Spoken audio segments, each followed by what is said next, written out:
सर्वप्रथम सर्वांना श्री स्वामी समर्थ. स्वामी महाराजांच्या कृपेने तुमच्या सर्व चांगल्या इच्छा पूर्ण होत ही स्वामींचरणी प्रार्थना करते आणि आजच्या व्हिडिओला सुरुवात करते. 18 जून 2026 विनायक चतुर्थी आणि गुरुपुष्यामृत योग एकत्रित सुवर्ण योग जुळून आलेला आहे. बघा, गुरुवारी विनायक चतुर्थी आलेली आहे आणि त्याचबरोबर या दिवशी पुष्य नक्षत्र सुद्धा आलेलं आहे. गुरुपुष्यामृत योग आणि विनायक चतुर्थी सुवर्ण योग जुळून आलेला आहे. माझ्या महिला असतील, दादा असतील, अधिक महिन्यात काही सेवा राहून गेलेल्या असतील तुमच्याकडून, तर या सुवर्ण योगावर जरी तुम्ही पूर्ण केल्या ना, तर संपूर्ण अधिक मासाचं आणि गुरुपुष्यामृत योगाचं विनायक चतुर्थीचं आपल्याला सुवर्ण फळ मिळणार आहे. तर गुरुपुष्यामृत योग सकाळी पहाटे 6:04 प्रारंभ होणार आहे आणि सकाळी 11:32 हा गुरुपुष्यामृत योग संपणार आहे. बराच वेळ हा गुरुपुष्यामृत योग आहे. सकाळी 11:32 हा गुरुपुष्यामृत योग आहे. काही सेवा आणि उपाय आवर्जून करा. मुलांचा भाग्योदय होईल, घरात लक्ष्मी प्राप्ती होईल, सोन्यासारखं सुख ऐश्वर्य घेऊन येणारा हा योग आहे. तर या दिवशी लवकर उठायचं आहे आणि आंघोळीच्या पाण्यात सर्वांनी हळद टाकून आंघोळ करायची आहे. महिलांनो, उपाय जरूर करा. लहान लेकरांना सुद्धा उपाय करायचा आहे. थोडीशी चिमूटभर हळद टाका आंघोळीच्या पाण्यात, लक्ष्मीनारायणांचं स्मरण करा आणि आंघोळीनंतर थोडीशी हळद आपल्या बेंबीत सुद्धा लावायची आहे. करून तर बघा हा उपाय महिलांनो. लहान लेकरांना सुद्धा उपाय करू शकता, माझे दादा करू शकता. 4 दिवस वगैरे असतील, मासिक धर्म असेल तर उपाय टाळून द्या महिलांनो. पुढील गुरुपुष्यामृत योगावर तुम्ही उपाय करू शकता. तर थोडीशी हळद आंघोळीच्या पाण्यात टाका. आंघोळीनंतर थोडीशी चिमूटभर हळद लक्ष्मी मातेचं स्मरण करून थोडीशी हळद बेंबीत लावायची आहे. उंबरठ्यावर हळदीचं लेपन पण या दिवशी आवर्जून करा महिलांनो. हळदीचं लेपन केल्यानंतर उंबरठ्याची हळद, कुंकू, फुलं, अक्षता वाहून पूजा करा आणि तुम्हाला मुख्य दारावर सुद्धा थोडंसं पाणी टाका हळदी कुंकवामध्ये आणि ओल्या हळदी कुंकवाने एक स्वस्तिक आपल्या मुख्य दरवाजावर काढा. त्याचबरोबर तुम्ही उंबरठ्यावरही काढू शकता, पण तुम्हाला उंबरठ्यावर हळदीचं लेपन केलेलं आहे. हळदी कुंकू वाहून आपण माता लक्ष्मीच्या पावलांची पूजा केलेली आहे. तिथं नसेल काढायचं तर काही महिला काढतात हळदी कुंकू ओलं करून मुख्य उंबरठ्यावर स्वस्तिक. तुम्हाला काढायचं असेल तुम्ही काढू शकता किंवा मुख्य दरवाजावर जरी काढलं चालेल. एक स्वस्तिक आपल्या देवघरावर काढा, एक स्वस्तिक तुमच्या तिजोरीवर काढा, एक स्वस्तिक आवर्जून गुरुपुष्यामृत योगावर आपली किचन, आपला स्वयंपाकघरातील जी भिंत असेल किंवा गॅसवर जरी काढलं हळदी कुंकू ओलं करून, गॅसची सुद्धा पूजा करा. हळदी कुंकू फुलं अक्षता वाहून सुवर्ण योग आहे. बघा, सुंदर दिवस आहे. जेवढी सेवा कराल ना त्याचं भरभरून फळ मिळणार आहे. थोडंसं तांब्याभर पाणी घ्या, चिमूटभर हळद टाका आणि ते पाणी तुम्हाला तुळशीला अर्पण करायचं आहे. ओम नमो भगवते वासुदेवाय नमः मंत्राचा जप करा आणि तुळशीला हळद मिश्रित पाणी अर्पण करायचं आहे. आता नाही टाकता आलं तुम्हाला तर थोडं पाणी अर्पण करा तुळशीला आणि नंतर हळदी कुंकू फुलं अक्षता वाहून तुळशी मातेची पूजा करायची आहे. सुंदर दिवस आहे. सेवा कधीच खाली जाणार नाही. हळदीचे जेवढे उपाय कराल ना या दिवशी, तर तुमच्या घरात सोन्यासारखं सुख आणि सगळ्या शुभ मंगल गोष्टी घडून येणार आहे. थोडीशी आंब्याची पानं असतील तुमच्याकडं तर 5 किंवा 11 पानं स्वच्छ धुवून घ्या, पुसून घ्या. प्रत्येक पानाला ओम नमो भगवते वासुदेवाय नमः, ओम श्रीम नमः, लक्ष्मीनारायणांचा मंत्र जपा. प्रत्येक पानाला हळदीचं बोट लावा आणि ती पानांची डहाळी करून तर बघा तुमची सेवा खाली जाणार नाही. काहींना वाटेल या ताई काही पण सांगत आहे, पण घरात शुभ मंगल गोष्टी घडून येतील. मुलांची विवाह असतील, त्यात काही ना काही अडीअडचणी येत असतील तर त्या आई वडिलांनी जरूर हा उपाय करा. थोडीशी आंब्याची पानं घ्या. गुरुपुष्यामृत योग आणि विनायक चतुर्थी असा सुवर्ण योग पुन्हा नाही. आंब्याच्या पानांना थोडंसं हळद लावायचं आहे. लक्ष्मीनारायणांचा मंत्र जपा. प्रत्येक आंब्याच्या पानाला हळदी कुंकवाचं बोट लावा. नुसतं हळदीचं बोट लावलं चालेल आणि ती 5 पानांची डाहळी किंवा 11 पानांची डाहळी आपल्या मुख्य दरवाजावर लावायची आहे. बघा कशा शुभ मंगल गोष्टी घडून येतील. 24 तासात तुम्हाला चांगला अनुभव येईल. तुमच्या मुलामुलींचं योग्य ठिकाणी योग्य तुम्हाला जसं हवं ना तसं स्थळ चालून येईल, घर बसल्या स्थळ येईल, अशी सुवर्ण संधी पुन्हा येणे नाही. हा उपाय सर्वांनी जरूर करा. विनायक चतुर्थी आणि गुरुपुष्यामृत योग, देवांना छान असा अभिषेक करायचा आहे. गणपती बाप्पांना अथर्व शीर्ष पठण करत करत किंवा ओम गणपते नमः या मंत्राचा जप करत करत गणपती बाप्पांना दुधाने, पंचामृताने किंवा थोडी केशर असेल तर पाण्यात किंवा दुधात टाका आणि सर्व देवी देवतांना त्या केशर मिश्रित दुधाने, पाण्याने अभिषेक करायचा आहे. असेल केशर तर जरूर वापर करा, नसेल साध्या पाण्याने, दुधाने जरी अभिषेक केला चालेल. अष्टगंध ओलं करा, हळदी कुंकू ओलं करा आणि देवांना तिलक करायचा आहे. गणपती बाप्पांना 21 दुर्वांची जुडी आवर्जून अर्पण करायची आहे. दुर्वांच्या जुडीला, मागच्या देठाला महिलांनी, पुरुष दादा असतील लग्न झालेले, त्यांनी हळद कुंकू लावा. गणपती बाप्पांना अर्पण करा हळदी कुंकू. स्वतःच्या कपाळी हळदी कुंकू लावा महिलांनो आणि दुर्वांच्या जुडीला सुद्धा लावा. उजव्या हातात ती दुर्वांची जुडी घ्यायची आहे आणि तुमच्या मनातील इच्छा बोलून ती दुर्वांची जुडी गौरीपुत्र श्री गणेशाला, पार्वती नंदनाला अर्पण करायची आहे. कुठल्याच आईची इच्छा खाली राहणार नाही. गणपती बाप्पा आहे, गौरीपुत्र श्री गणेश आहेत. सर्व आईची, माऊलीची इच्छा पूर्ण करण्याचाच हा दिवस आहे. अशा पद्धतीने 21 दुर्वा जरूर अर्पण करा. लाल जास्वंद जरूर अर्पण करायचा आहे. गूळ खोबऱ्याचा नैवेद्य दाखवा, मोदकांचा दाखवा, लाडूचा दाखवा, वेगवेगळ्या फळांचा दाखवा, पण गणपती बाप्पाला जरूर नैवेद्य दाखवायचा आहे. आता ज्या पण सेवा कराल ना तर गुरुपुष्यामृत योगातच करायचे आहे. म्हणून या दिवशी जर असं लवकर उठा आणि 11:30पर्यंत, 11:32 हा गुरुपुष्यामृत योग असणार आहे. तोपर्यंत सेवा करण्याचा प्रयत्न जरूर करा. थोडीशी लांब जरा वेळ झाला काही हरकत नाही, पण सेवेला सुरुवात गुरुपुष्यामृत योगावरच करायचं आहे.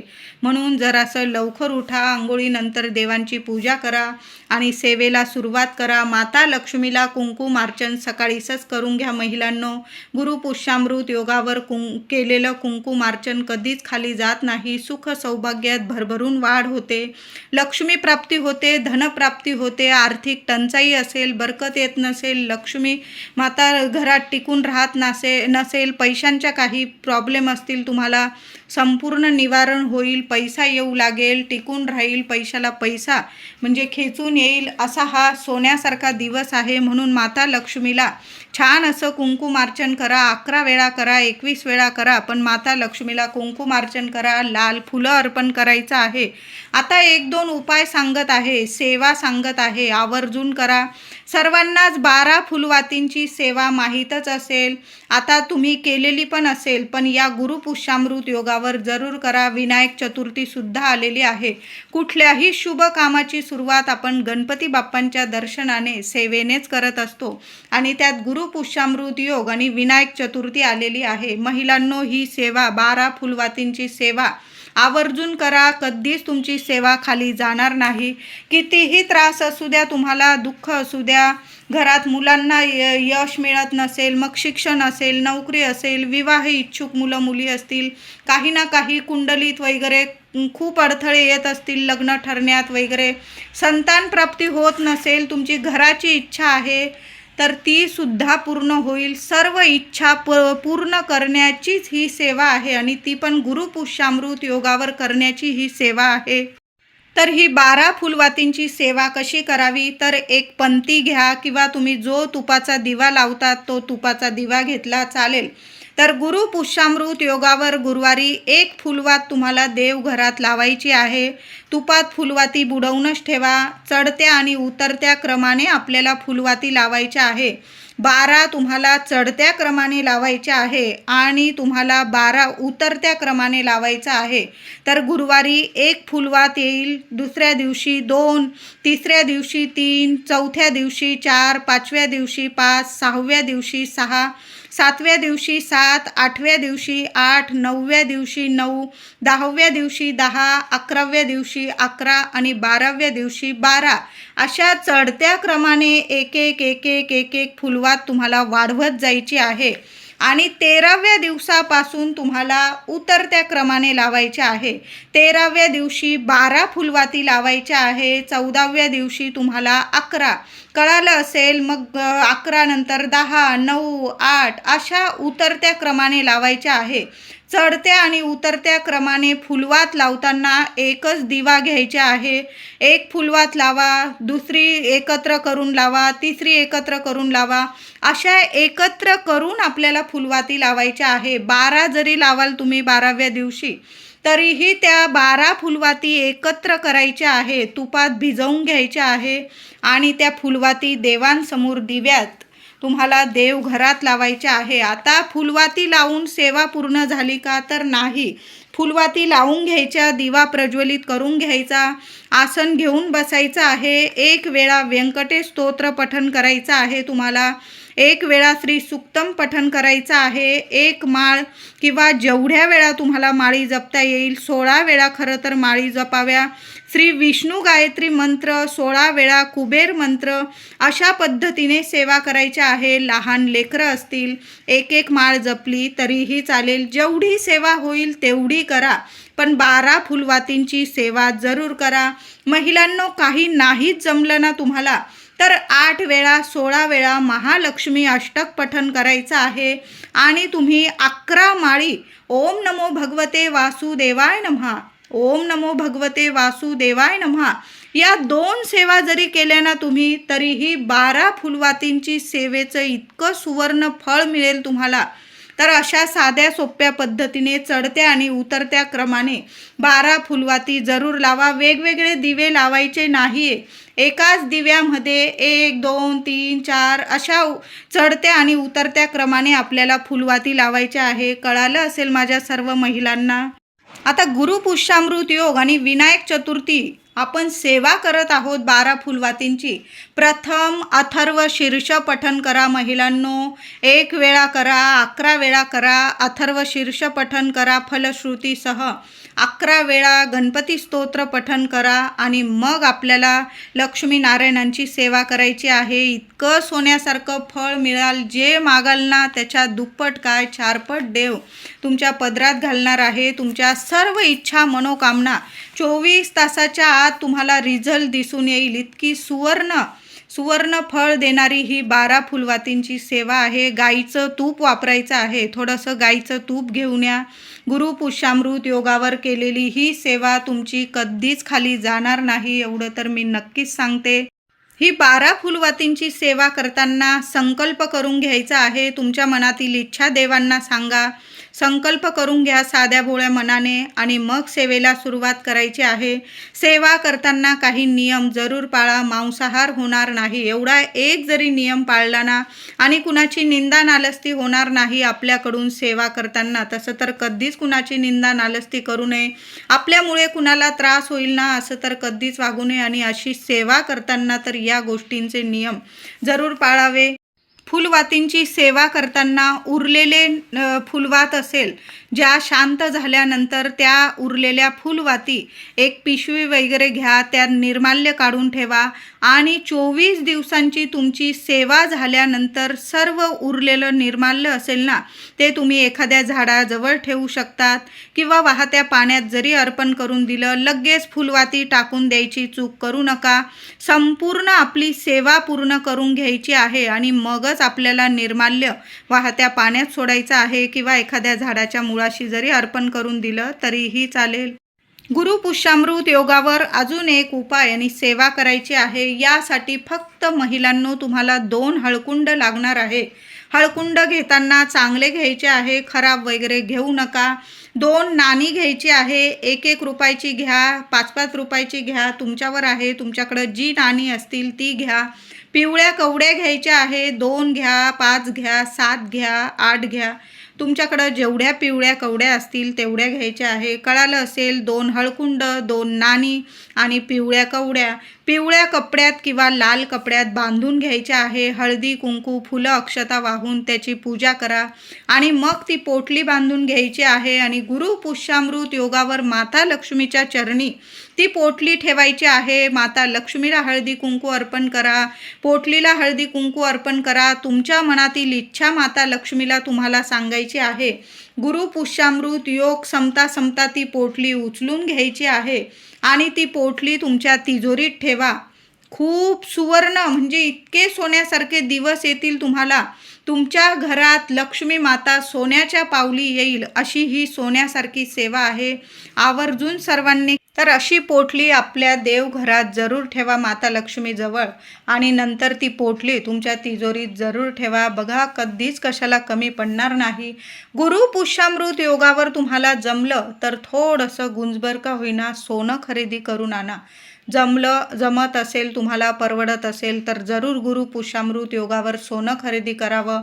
असं म्हटलं जातं की अक्षय फळ देऊन जातं. गुरु पुष्यामृत योगावर खरेदी केलेलं सोनं आपल्या घरात सोन्याची बरकत येत असते. आता सर्वांना सोनं परवडेल असं नाही. सोन्याचे भाव खूप वाढलेले आहे. मग सोन्याहून मौल्यवान वस्तू आपण खरेदी करू शकतो. तर थोडीशी हळद खरेदी करून आणा महिलांनो, थोडीशी वेलची, थोडीशी लवंग, तांदूळ, अख्खे तांदूळ, साखर खरेदी करू शकता, मीठ खरेदी करू शकता. त्याचबरोबर थोडेसे धने खरेदी करून आणा. गाईचं तूप लागत असेल तुम्हाला सेवेसाठी तर या गुरु पुष्यामृत योगावर या वस्तू आपल्या घरी जरूर घेऊन या. सोन्याहून मौल्यवान तुम्हाला फळ देऊन जातील अशा या सोन्यासारख्या वस्तू आहे. आवर्जून या वस्तू खरेदी करा. एखादी गाय दिसली तर पुरणाची पोळी केलेली असेल तर गोमातेला गुरु पुष्यामृत योगावर किंवा दिवसभरात गुरुवारी केव्हाही तुम्हाला चतुर्थी आहे, विनायक चतुर्थी, सुवर्ण दिवस आहे, दिवसभरात केव्हाही गाय दिसली गोमाता तर आवर्जून अधिक महिन्यात राहून गेलेली असेल सेवा गोमातेची तर या दिवशी करा. महिलांनो, तुमच्या घराजवळ गाय येत असेल, तिला हळदी कुंकू लावा. मारत नसेल तर म्हणते, नाही तर लांबून तुम्ही नैवेद्य खाऊ घातला चालेल. तिला ताजी चपाती तूपगूळ लावून खाऊ घाला. तुम्ही पुरणाची पोळी केलेली असेल तर आवर्जून पुरणाची पोळी गाईचं तूप लावून खाऊ घाला. तुम्हाला विकत घेता आली एखादी पुरणाची पोळी घ्या आणि गाईला जरूर खाऊ घाला. बघा या दिवशी झालं तर गणपतीच्या दर्शनाला मंदिरात पण जरूर जा. आपण घरात तर गणरायाची सेवा करणारच आहोत, पण मंदिरात सुद्धा जाता आलं तर जरूर जा आणि गणपती बाप्पांचं दर्शन करा. एखादं नारळ अर्पण करता आलं, नारळ अर्पण करा. 21 दुर्वा, लाल जास्वंद, गूळ खोबऱ्याचा नैवेद्य, मोदकांचा नैवेद्य झाला तर गणपती बाप्पाला जेवढ्या आवडतात वस्तू त्या वस्तू जरूर अर्पण करा. तिथं बसून मंदिरात बसून अथर्वशीर्ष पठण करता आलं तर जरूर पठण करा. नाही जमलं आपल्या देवघरात आपण सेवा तर करणारच आहोत. सेवेला 12 फुलवातींची मी सेवा सांगितली तेव्हा प्रथम आपल्याला अथर्वशीर्ष पठण करायचं आहे. सोन्यासारखं फळ मिळेल तुम्हाला. जेवढी सेवा जमेल तेवढी जरूर करा या दिवशी. गुरु पुष्यामृत योगावर तुम्हाला शमीची पानं मिळाली तर आवर्जून घेऊन यायची आहे आणि गणपती बाप्पांना आणि स्वामींना किंवा बाळकृष्णांची मूर्ती असेल विठू माऊलीची तर आवर्जून शमीपत्र अर्पण करा. गणपती बाप्पांना जरी अर्पण केलं तुम्ही चालेल. देवघरात गणपती बाप्पांची मूर्ती असेल ना, अभिषेक घातल्यानंतर तुम्ही फुलं व्हायची आहे, दुर्वा अर्पण करा आणि शमीची 2 का होईना पानं गणपती बाप्पांना जरूर अर्पण करा. त्यावर हळदी कुंकू फुलं अक्षता वाहून पूजा करा. बघा शमीपत्र जेव्हा आपण गुरु पुष्यामृत योगावर विनायक चतुर्थीला गणपती बाप्पांना अर्पण करतो ना, कळत न कळत काही चुका झालेल्या असतील किंवा नसतील पण तरी पण आपल्याला सर्व सुखांची प्राप्ती होते आणि या जगात आपल्याला कधीच कशाला कमी पडत नाही. लेकरा बाळांची दिवस रात्र प्रगती होते. म्हणून गुरु पुष्यामृत योगावर थोडे का होईना शमीची पानं घेऊन या. फुलवाल्या दादांकडं सुद्धा तुम्हाला मिळून जातील. आवर्जून घेऊन या आणि गणपती बाप्पांना देवघरात जरूर अर्पण करा. तुम्ही मंदिरात जाल, तुम्हाला मंदिरात जाता आलं बाप्पांजवळ, तुम्ही तिथंही ही सेवा करू शकता. आवर्जून करा. खूप सोन्यासारखे अनुभव येतील तुम्हाला. एखादा दिवा लावता आला गणपतीच्या मंदिरात तर आवर्जून तुपाचा दिवा लावून द्या. तुमच्या घरात जर शमीचं झाड असेल तर शमीच्या झाडाची महिलांनो हळदी कुंकू फुलं अक्षता वाहून या दिवशी आवर्जून पूजा करा. एखादा दिवा लावता आला गाईच्या तुपाचा किंवा तेलाचा, आपण मुख्य दाराशी वगैरे दिवे लावणारच आहोत. तुळशीजवळ तर शमीच्या झाडाजवळ सुद्धा एक दिवा आवर्जून लावून द्या. बघा, कधीच घरात अंधार होणार नाही. लेकरा बाळांचा भाग्योदय होईल. खूप सुंदर अनुभव येतील तुम्हाला. लक्ष्मी प्राप्ती, धनप्राप्तीसाठी आणि आरोग्य प्राप्तीसाठी. एकदा का मनुष्याचं आरोग्य नीट राहिलं ना, मग या जगात त्याला कधीच कशाला कमी पडत नाही. आपली पहिली श्रीमंती असते ती म्हणजे आपलं आरोग्य. म्हणून या दिवशी आवर्जून शमीची पानं गणपती बाप्पांना जरूर अर्पण करा. व्हिडिओ आवडला असेल लाईक करा, शेअर करा, चॅनलला नक्की सबस्क्राईब करा. धन्यवाद.